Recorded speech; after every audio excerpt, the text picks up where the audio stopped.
Thank you. Shri Ramshankar Rajbar. सभापति महोदय, मुझे यहाँ से बोलने की अनुमति दीजिए। महोदय, भारत सोने की चिड़िया कहा जाने वाला देश था और जहाँ तक मेरी जानकारी है 400 ईस्वी के बाद से ही विदेशी आक्रमणकारी सोने की चिड़िया कहा जाने वाले भारत देश को लूटने के लिए आने लगे और 400 से लेकर अनवरत इस देश की एक जनजाति कार्य के अनुदागों की मांग पर आज हम चर्चा कर रहे हैं। इस बात को जरूर उठाना चाहेंगे कि अंग्रेजी हुकूमत ने, माननीय मंत्री जी ने जो सर्वे कराया, 700 पूरे देश में जनजातियां हैं, 180 डीनोटिफाइड ट्राइब्स जातियां और 313 खानाबदोश जातियों का चिन्हीकरण किया गया। मैं ये दावे के साथ कहना चाहता हूं, यह भी प्रमाण मिले हैं कि यह जनजातियां,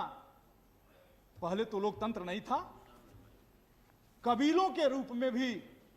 इस देश की शासक रही हैं और जो कबीलों के रूप में काफी जनजातियां यहां की शासक रहीं, तो स्वाभाविक था कि विदेश से आने वाले आक्रमणकारियों से उनसे संघर्ष हुआ होगा और जब उनसे संघर्ष हुआ तो निश्चित तौर पर अगर वो लोग सफल हुए तो निश्चित तौर पर ग्रुप का ग्रुप बनाकर काफी आदिवासी जातियों को, काफी जनजातियों को, उनके वयस्क पुरुषों को कत्लेआम कर दिया गया और पेट में वंश बनाने के लिए हमारी माताएं पहाड़ों के किनारे, नदी नालों के किनारे, जंगलों के किनारे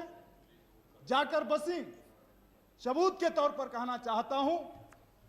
अंग्रेजी हुकूमत ने इन्हीं जिन जातियों में जिनको आपने इंक्लूड किया, 1871 में इस देश की जातियों पर जराइम पेशा कहा जाने लगा और 1871 में इन जातियों को क्रिमिनल एक्ट भी कहा गया, जो आजाद भारत में हम जानते हैं। 1871 में अंग्रेजों की पहचान में जराइम पेशा कहने वाली जात डीनोटिफाइड ट्राइब्स, और जब हम उस पर आगे बढ़ते हैं 1924 में अंग्रेजी हुकूमत इसमें संशोधन करती है कि ये जराइम पेशा करने वाली जातियां अगर अपने ससुराल भी जाएंगी, अपने मौसा के यहां जाएंगी, अपने फुआ के यहां जाएंगी, तो बिना ये थाने पर बताए नहीं जाएंगी। इनके घर कोई बेटा पैदा होगा तो स्थानीय थाने में उसके अंगूठे का निशान लिया जाएगा, ये कहीं ग्रुप में नहीं रहेंगे। इतना प्रताड़ना, अगर इनके कोई भी मुकदमे केवल अंग्रेज जज देखेगा, भारतीय जज नहीं देखेगा और इनके मुकदमे ऊपरी कोर्ट में अपील नहीं किए जा सकेंगे, जनजाति में शामिल डीनोटिफाइड ट्राइब जातियों की भी बात करना चाहता हूं आपसे। आजाद भारत होने के पहले ही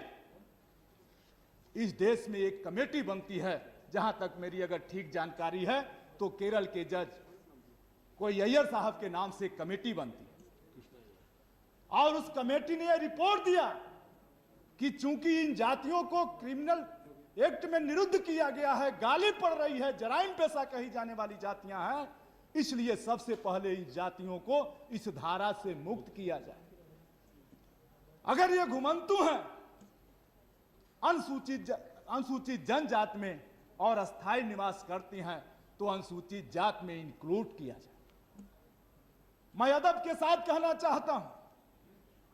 उत्तर प्रदेश में 19 जातियां जो क्रिमिनल एक्ट में निरुद्ध थीं, उनको अनुसूचित जनजात में इंक्लूड किया गया। उसमें 17 नंबर पर एक भर जाति थी जो नारायणी और गंगा के द्वाबे में विदेशी आक्रमणकारियों से तबाह होकर, जिसके बारे में ईयरली हिस्ट्री ऑफ इंडिया में डॉक्टर स्मिथ लिखते हैं कि बुंदेलखंड में भरों के कबीलों का राज्य था, जो चंद्रवंशी होने के नाते अपने आप को चंदेल लिखने लगे। आज वो पूर्वांचल के नारायणी और गंगा के दुआबे में ताड़ी उतारने का काम करके अपना जीवन यापन कर रहे हैं, पत्तल बीनकर अपना जीवन यापन कर रहे हैं, मछली मारकर अपना जीवन यापन कर रहे हैं। आज उनकी बेटियों की शादियां नहीं हो पा रही हैं, आज घर नहीं आज तक बना पाए। आपने सर्वे भी कराया और उस सर्वे में जनजातियों की जो शिक्षा की स्थिति आई है, मैं बात को लंबे आगे न बढ़ा करके ये कहना चाहता हूं कि जो संपूर्ण जाति ही काफी दिनों तक विदेशी आक्रमणकारियों से लड़ाई लड़के देश को बचाया, केवल देश को नहीं बचाया, भारत सोने की चिड़िया कहा जाने वाला देश इसलिए कहा जाता था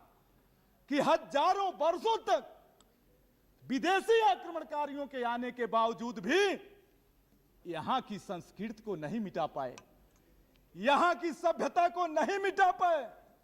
हमारी भारत मां की धन संपदा को, प्राकृतिक संपदा को लूटते रहे, लेकिन फिर भी यहां की सभ्यता को नहीं मिटा पाए। और मैं दावे के साथ कहना चाहता हूं कि जो जनजातियां हैं, हजारों बरस पहले जो संस्कृति उनमें पैदा की गई थी आज भी विद्यमान है, जो हजारों बरस पहले वाद उनके अंतर थे वो आज भी हैं, जो प्रसंस्कार उनके हजारों बरस पहले थे, जो भारतीय संस्कार थे उनके अंदर आज भी हैं। इसलिए सोने की चिड़िया कहे जाने वाले देश में इस दलित जातियों की, अनुसूचित जातियों की और अनुसूचित जनजातियों के हित के लिए जो आपने अनुदान प्रस्तुत किया है, आप ही सर्वे करते हैं 8.5%, 8.5 करोड़ के करीब आबादी है, यानी संपूर्ण आबादी का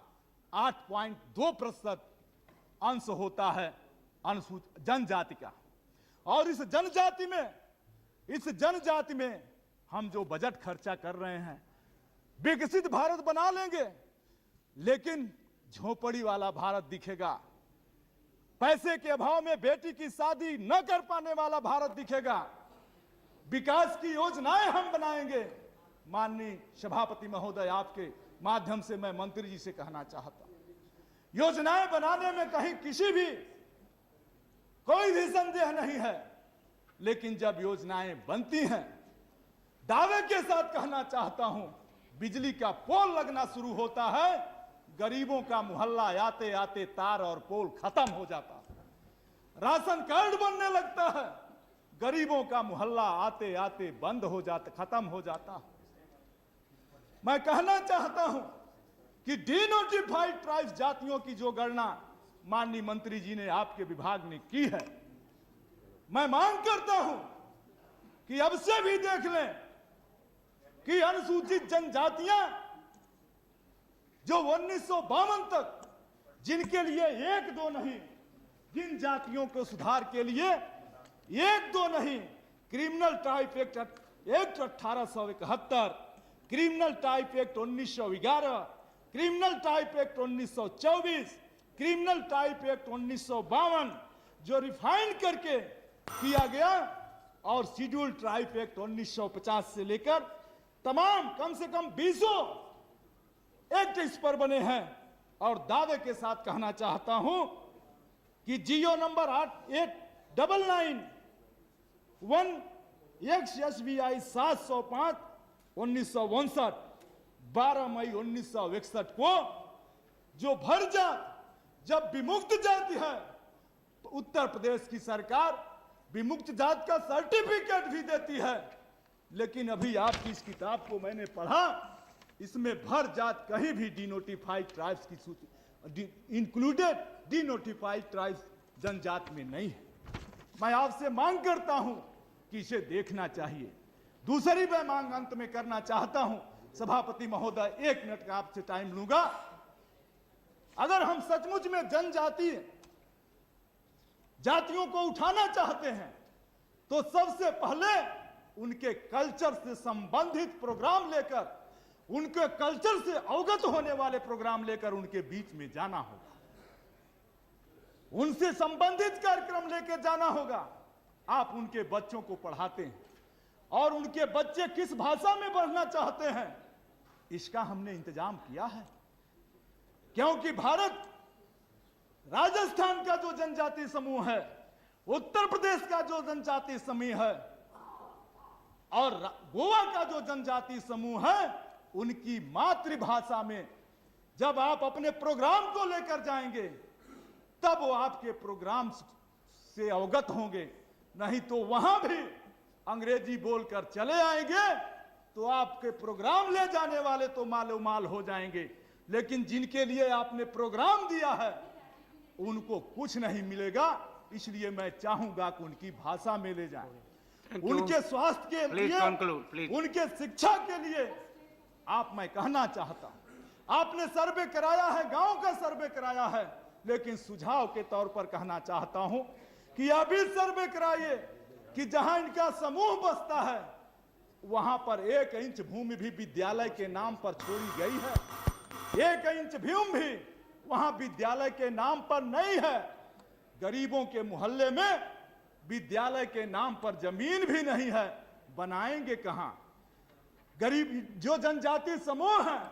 ये कहां बसे हैं? जब आजाद भारत में और हजारों बरस पहले तो कबीलों के राजा थे,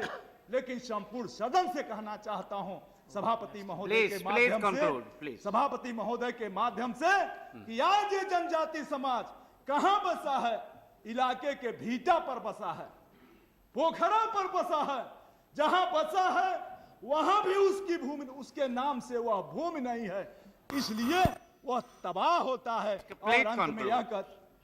माननीय सभापति महोदय ने इतने महत्वपूर्ण समय पर समय दिया, इसके लिए बहुत बहुत धन्यवाद।